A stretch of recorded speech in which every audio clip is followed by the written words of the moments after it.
Glow-Yours. Give it up for Alvin, my man, Mr. Alvin Ashby, everybody.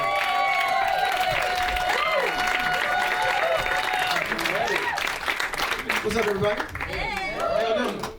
See some people I don't know. It's all good. I'm super geeked up to be here. You know, this is fun. I'm an actor, like you said, so I don't normally get that nervous, but doing stand-up is kind of scary. In fact, it's the second scariest job I've ever had. The first one was being a police intern. And no, I didn't want to be a police officer. I was just a responsible 16-year-old who cared about saving up for the important things in life. Like the Mickey D's dollar menu.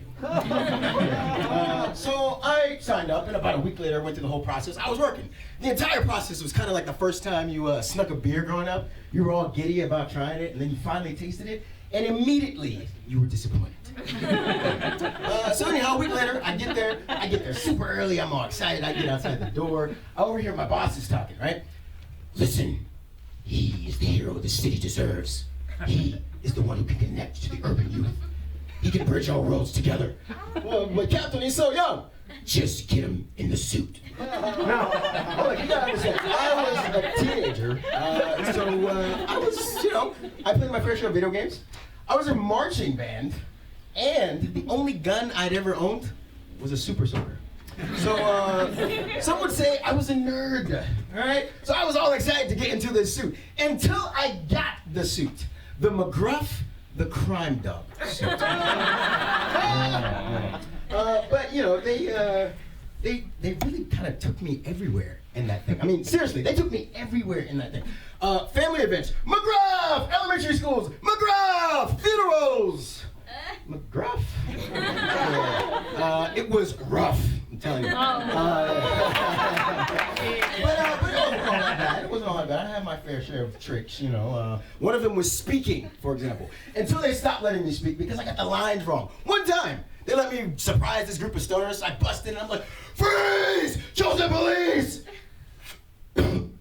Yo, what up, family? You some kind of bloodhound or something? I said freeze! Put up that doobie! Only you can prevent forest fires. So that's what the no speaking rule came about. Speaking of rules, during undergrad, my parents instituted this new rule. Whenever I came home, if I go out and drink, you gotta get up the next morning and think, which was just a really simple way for them to be like, you gotta go to church tomorrow, all right? So it kind of sucked. It was rough, all right, I'm telling you. Right? But I figured out a way to cheat it. So one time I stayed over at one of my friend's house, and I was like, I'm not gonna go to church the next morning. And I had a fantastic time. Really, I did. I partied, I drank really hard. I met Jen. And Jen passed out on my arms. It was nice. So then the next morning, I wake up, and my friend's trying to get me up. Alvin! What? Your mom's here. Oh my gosh, that's not good. So my mom bursts into the room, sees Jen in my arms, takes her from my arm, takes her to the balcony, and pours her out. That was the last I saw. So by the time I got to church, I was fully hungover. I was literally sweating like a sinner in church. Forgive me, Father, for I have ginned. But you should have seen me. I was swaying. People thought I had caught in the Holy Spirit. When in actuality, I was just about to spew some spirit. When the offering came about and they were passing the plate, I just passed out.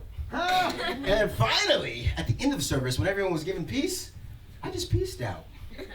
Speaking of peacing out, my prom date did that to me once. Yep. So look, there are two kinds of people in this world, all right? Those who really, really, really enjoyed prom, and those that didn't peak in high school. And look, I didn't really enjoy my prom. Not too many girls were lined up to go with the guy whose job was to be McGruff, but I did find my date, all right?